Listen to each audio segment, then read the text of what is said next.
What's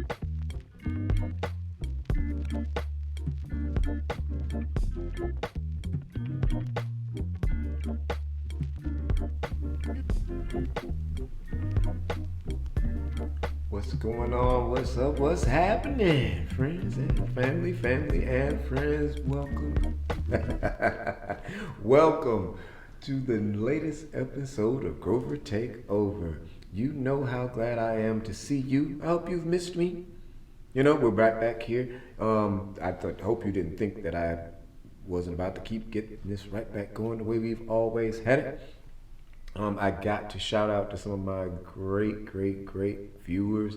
Tamika Cersei sent me an incredible message on YouTube, letting me know how glad she was to see me back. Like, that makes me feel good. Like, thank you. I just got to remind everybody that I need for you to like and I need for you to share. Like, if you watch this and you really are into it, like the way I know some of my viewers are, they wait on these episodes each week. They were waiting on me when I did my hiatus. When you watch it, if you really appreciate it, just like it for me and then share. But let's get right into this week's show because so much happened this last week. I had a hard time deciding what I was even going to do the show about. I was like, they're up here acting up, It's okay. That makes it easier for me, I guess, in a lot of ways. But then it gets so hard because I want to talk about everything. But no, I talked about the things that I thought were like things that you guys would want the most. And then, so I take those into consideration. And in doing so, that gives me my comments. When I tell people to comment, it's okay if you comment to me in person. I got to talk about LaLa and Mel. LaLa Anthony and Carmelo Anthony have called it quits finally after 11 years. And I said finally because I thought they were already divorced. They've had so many problems in their relationship and have been separated for so long. I had no idea that they were still married. I know I'm not alone in that. But this is the thing right here. They've been separated since 2017, since she first found out he was cheating. Here's the problem. He never stopped. And now the side chick has babies. They had a set of twins, allegedly, in April. This is all there. The reason why people are still saying allegedly when they talk about this situation is because of the fact that he's kind of not even really dealing with the lady and the children. She had them. They were premature. They weren't due until June. She had them in April. Both children live, but one of them has a problem with the brain. First of all, please be clear. If you don't know this story, then let me help to enlighten you. Let me help you.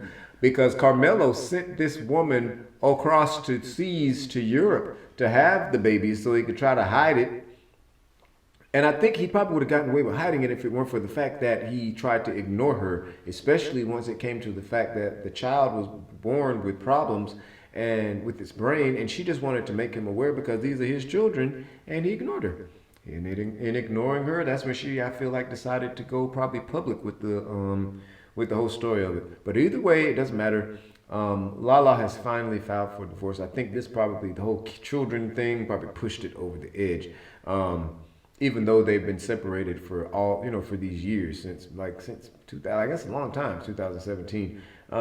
I guess they've probably it's been about the kid, Cayenne, who is their son. He's 14, but my thing is he's old enough, to understand, and he already understands. Like, at this point, if you have been separated for all these years, he already knows what it is. Like, this boy's not stupid.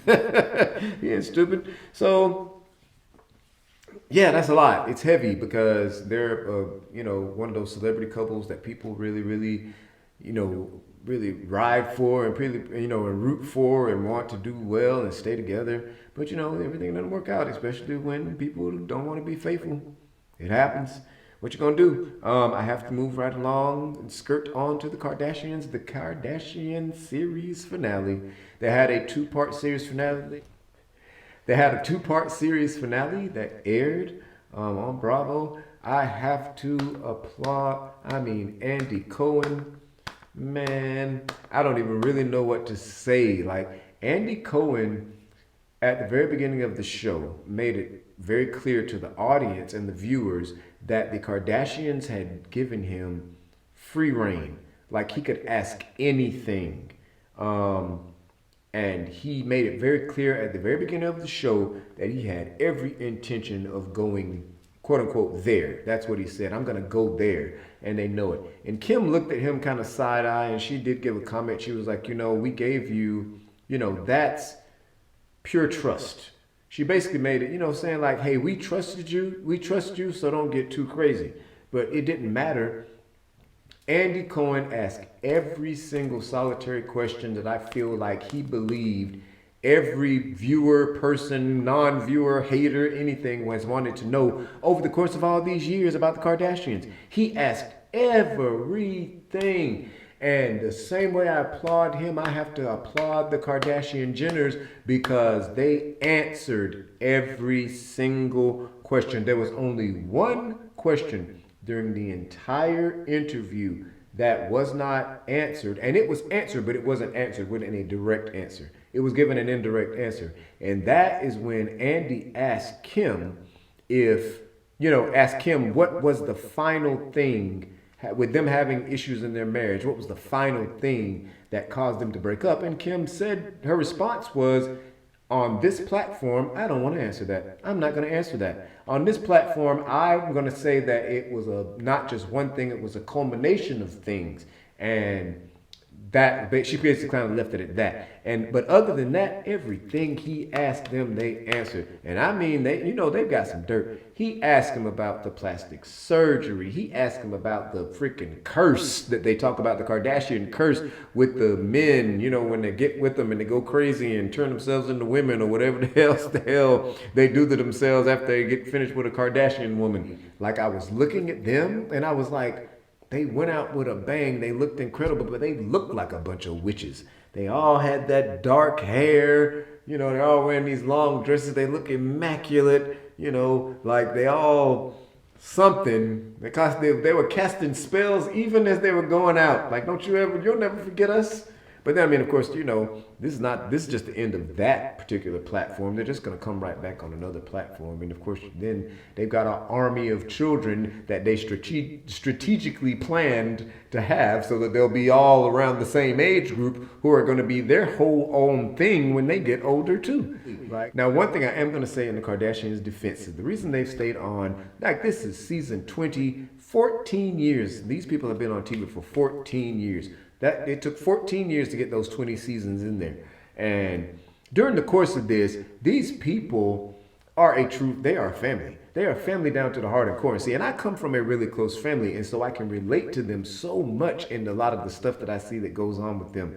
And in the fact that they're not super fighty. They don't fight a whole lot. Like, there might be a little bit of, there's disagreements, but they don't do a whole lot of fighting. And they definitely don't hate. They all love each other, and when you become a part of the family, you are a part of that family. Like, the family means so much to them, and I come from that.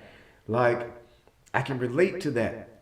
But, these people come in, join their family. See, they're sitting around eating baby feed and rubbing the baby blood on the face and sacrificing animals and, drinking and eating raw meat okay, I made all that up, I guess. I don't know. Andy asked him everything though. Asked questions about Caitlyn because Caitlyn was not there. Asked questions about everything. They talked about Kim Kardashian's second marriage, to Chris Humphries.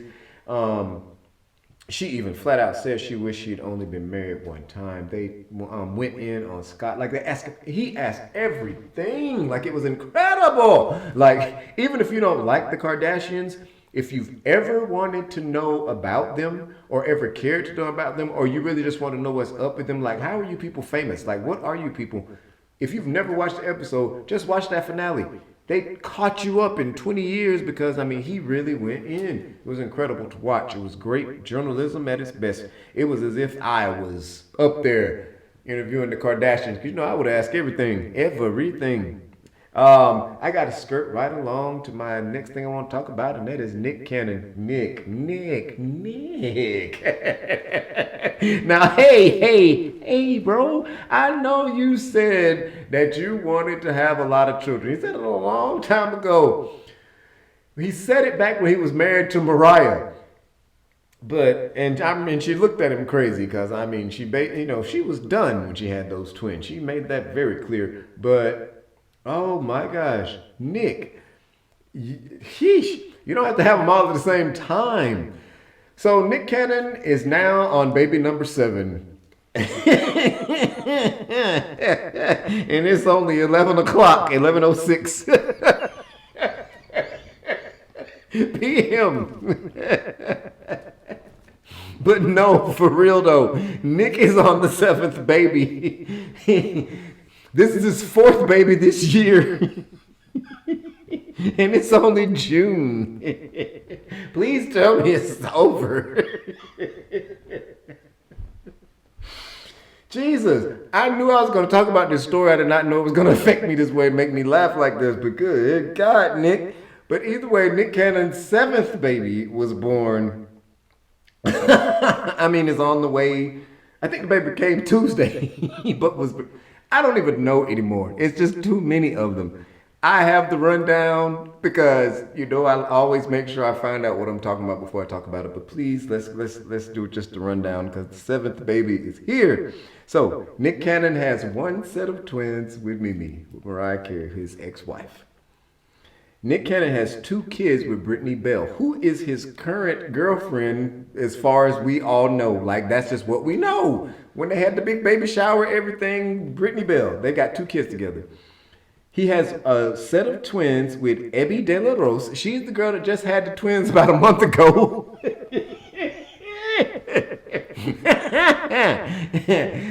Like it's really been like a month. She had a set of twins. And now this model, Alyssa, now they posted the pictures on Father's Day of her. She got on a bathing suit. She's got the whole baby bump. She's saving the baby's name, which I don't remember what it was. I totally read it, and I don't remember now. It's not important, but Cannon, last name. Somebody asked, is Nick Cannon the baby's... They commented underneath, is Nick Cannon the baby's dad? She responded with emojis. Heart emojis floating around with smiley face, heart emoji. So people are like, oh, it's baby number 7. But then now they're saying that the baby came on Tuesday. So the children are like a month apart. These children and the other children are Nick. This is incredible. Nick is out there.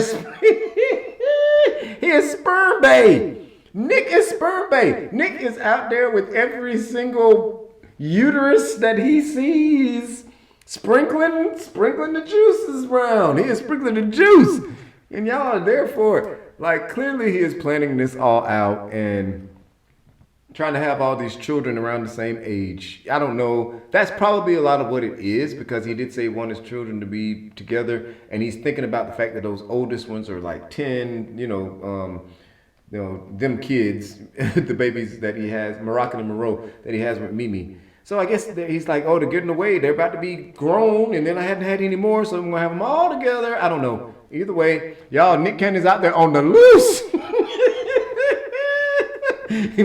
I guess either get on board and try to get you some of that Nick Cannon baby mama money, or get out the way if you don't want no kids, because he is out there busting it wide open in 2021. Either way, thank you for watching this episode of Grover Takeover. I have enjoyed you, and I hope you've enjoyed me as much as I have enjoyed you. Hey, hold on.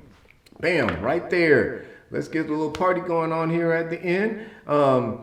Please remember that I need for you to like, I need for you to comment, I need for you to subscribe. Please do not forget to share. Sharing is caring, y'all. Either way, I need for you to share. I want you to know it. Oh my gosh. Remember that I need for you to have a good day, a good night, and a good life. I love you, and you know I love you. Tune in for the next episode of Grover Takeover. Good night.